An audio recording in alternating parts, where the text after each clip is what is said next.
అక్కడ తొక్కిసలాట జరగడం, రేవతి అనే మహిళ చనిపోవడం చూసాం. ఆ తర్వాత అందరిపైన కూడా కేసులు నమోదయ్యాయి. అయితే ఇప్పుడు సంధ్య థియేటర్‌కి చెందిన ముగ్గురిని అరెస్ట్ చేశారని చెప్పేసి వార్తలు వస్తున్నాయి సార్. అలాగే అల్లు అర్జున్ గారిని అరెస్ట్ చేసే అవకాశం ఉందని కూడా చెప్తున్నారు.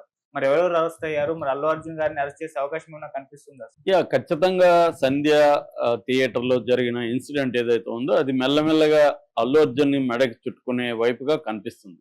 అట్‌లీస్ట్ గవర్నమెంట్ ఏం చేస్తుందో చేయదా, పోలీసులు అరెస్ట్ చేస్తారా అనేది పక్కన పెడితే కోర్టులు దాకా వెళ్ళే అవకాశం అయితే కనిపిస్తుంది. కోర్టులు ఇన్వాల్వ్‌మెంట్ అయ్యే అవకాశం కల్పిస్తుంది.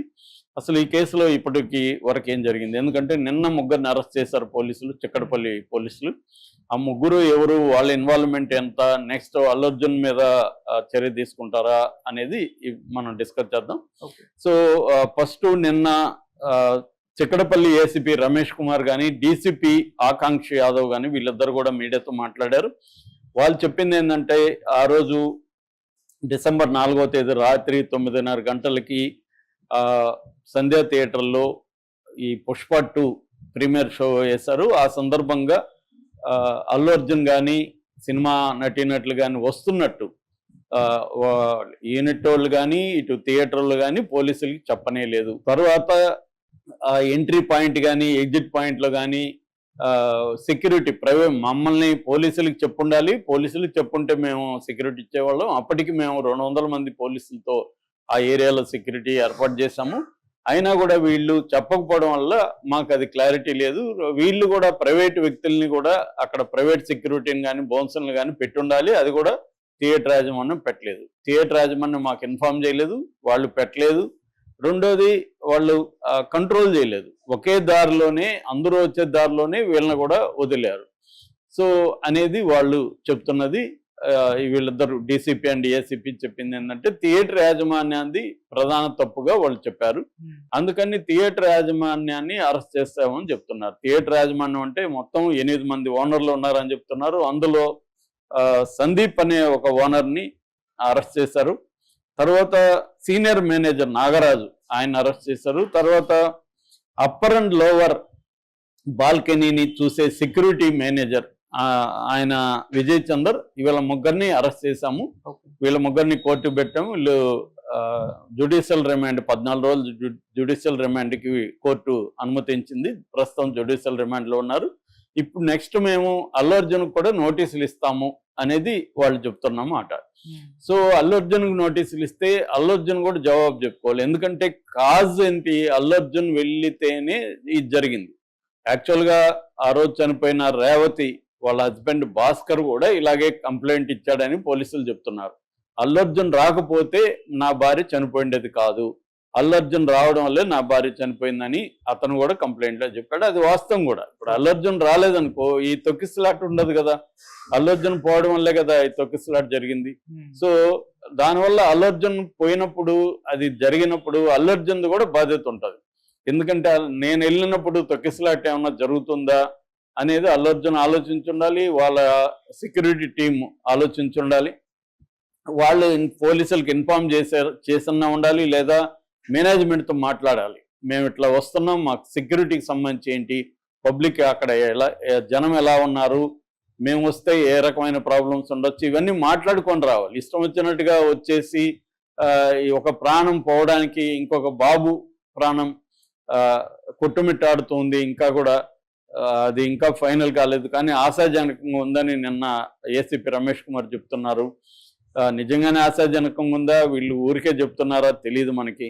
ఏదేమైనా ఒక బాబు ప్రాణం అయితే సీరియస్ గా ఉంది, తల్లి పోయింది. ఒక కుటుంబమే అల్లు అర్జున్ వల్ల విచ్ఛిన్నం అయిపోయింది అన్న ఇది ఉంది. నిన్న కూడా మాట్లాడినప్పుడు ప్రెస్ మీట్ లో, సక్సెస్ ప్రెస్ మీట్ లో అల్లు అర్జున్ బాధపడ్డాడు, ఇటు సుకుమార్ అయితే కన్నీళ్లు పెట్టుకున్నాడు.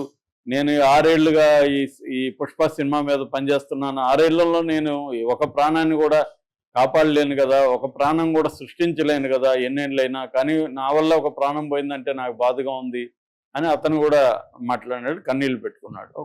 సో అల్లు అర్జున్ కూడా తన వంతుగా 25 లక్షలు ఇస్తానన్నాడు. ఓకే, ఇదంతా కూడా అల్లు అర్జున్ని మెచ్చుకోవాలి. అల్లు అర్జున్ ప్లేస్లో ఎవరున్నా కూడా ఇదే చేయాలి. తన దగ్గర డబ్బులు ఉన్నప్పుడు, ఆ ఫ్యామిలీకి తన వల్ల నష్టం జరిగినప్పుడు ఆ ఫ్యామిలీకి నష్టపరిహారం ఇవ్వడం అనేది మంచిదే. అట్లాగే మిగతా ఉన్న పాపని రక్షిస్తాను, పాపని చదివిస్తాను, ఆ బాబుని మెడికల్ ఎక్స్పెన్సెస్ అంతా నేనే చూసుకుంటాను, ఆ బాబు బతికిన తర్వాత వాళ్ళిద్దరు పిల్లల్ని బాధ్యత నేనే తీసుకుంటాను, ఇవన్నీ చెప్పాడు. ఇవన్నీ మంచిదే. కానీ ఇక్కడ ఏంటంటే లీగల్ పాయింట్ ఆఫ్ వ్యూలో వచ్చినప్పుడు అల్లు అర్జున్ కూడా బాధ్యత వహించాలి కాబట్టి అల్లు అర్జున్ మీద కూడా కేసు పెట్టాలనేది లీగల్ యాంగిల్లో ఆల్రెడీ కొంతమంది అడ్వకేట్లు ప్రైవేట్ కేసు కూడా పోయి కంప్లైంట్ ఇచ్చారు ఎక్కడ చిక్కడపల్లి పోలీస్ స్టేషన్లో. సో ఆ కేసు ఏమవుతుంది, ఒకవేళ తీసుకోకపోతే ఆ లాయర్లు కోర్టులో కూడా కేసు వేయబోతున్నారు అని చెప్తున్నారు. ఈ లోపల ఇంకొక పరిణామం చోటు చేసుకుంది. అదేంటంటే ఎన్హెచ్ఆర్సి నేషనల్ హ్యూమన్ రైట్స్ కమిషన్కి రామారావు ఇమ్మినేని అని ఇంకొక అడ్వకేటు కంప్లైంట్ ఇచ్చాడు. ఎన్హెచ్ఆర్సి కంప్లైంట్ని రిసీవ్ చేసుకొని విచారణకు కూడా ఆదేశించింది. సో ఇప్పుడు ఎన్హెచ్ఆర్సి ఏం చేస్తుంది, జనరల్గా డీజీపీని ఆదేశిస్తుంది దీని మీద విచారించనమని, లేదా ఎన్హెచ్ఆర్సి కూడా డైరెక్ట్గా రంగంలో దిగే అవకాశం ఉంది. వాళ్ళు కానీ దిగితే మాత్రం ఇది ఇబ్బంది ఉంది. ఈ అడ్వకేట్ కంప్లైంట్ ఇచ్చిన అడ్వకేటు ఏమని ఆరోపిస్తున్నాడంటే ఇది అల్లు అర్జున్ అండ్ పోలీసులు ఇద్దరు బాధ్యత అంటున్నాడు ఈయన. థియేటర్ మీద కంటే కూడా ఈయన ఏం చెప్తున్నాడంటే పోలీసులు లాఠీ చేయడం వల్లనే ఇది జరిగింది, పోలీసులు అనవసరంగా లాఠీ చార్జ్ చేస్తారు, వాళ్ళు కంట్రోల్ చేయకుండా లాఠీ చార్జ్ చేయడం వల్ల వాళ్ళందరూ ఒక్కసారిగా గుంపు లాఠీ చార్జ్కి భయపడి లోపలికి పరిగెత్తారు, దానివల్లనే జరిగింది అనేది ఆయన ఆర్గ్యుమెంట్. సో ఆయన మేజర్గా పోలీసుల మీదనే కంప్లైంట్ ఇస్తున్నాడు ఈ అడ్వకేట్. సో మరి పోలీసులేమో అసలు మాకు తెలియదు కాబట్టి మాకు సంబంధం లేదు, మాకు చెప్పలేదు, థియేటర్ యాజమాన్యం బాధ్యత అని వాళ్ళు చెప్తున్నారు. అందుకని ఇది నాన్ పోలీస్ ఏజెన్సీనే దీని మీద ఎంక్వైరీ, పోలీసుల మీద కంప్లైంట్ వస్తే పోలీసులు తేల్చరు కదా. కాబట్టి ఇది అందుకని ఈయన హ్యూమన్ రైట్స్ కమిషన్ చెప్పారు, హ్యూమన్ రైట్స్ కమిషన్ తేల్చాల్సి ఉంది. ఇది మెల్లమెల్లగా ఏమవుతుందంటే ఇటు పోలీసులకు కూడా దానికి బాధ్యులు ఎవరు, ఆ ఇన్ఛార్జ్ ఎవరు, అక్కడ పోలీసులు వాళ్ళకి తెలీదా, వాళ్ళకి వస్తున్నట్టు తెలీదా, తెలియకపోతే మరి ఎవరి బాధ్యత, ఇవన్నీ ఉంది. థియేటర్ బాధ్యత అయితే క్లియర్ కనపడుతుంది. రెండో దానికోసం వాళ్ళని అరెస్ట్ చేశారు, కేసు అయింది.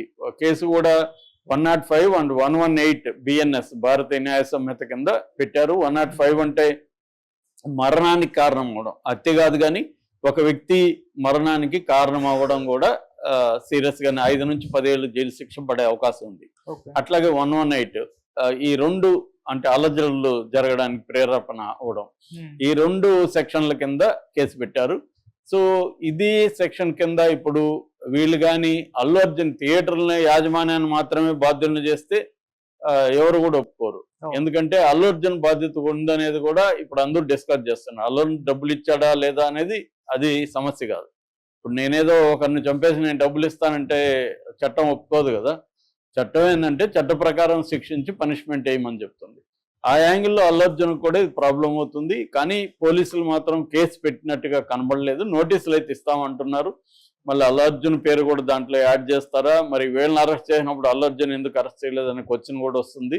దీనికి పోలీసులు ఏం సమాధానం చెప్తారు? వీళ్ళు ప్రధానంగా థియేటర్ యాజమాన్యం మీదనే ఫోకస్ చేస్తున్నారు, థియేటర్ మేనేజ్మెంట్ మీద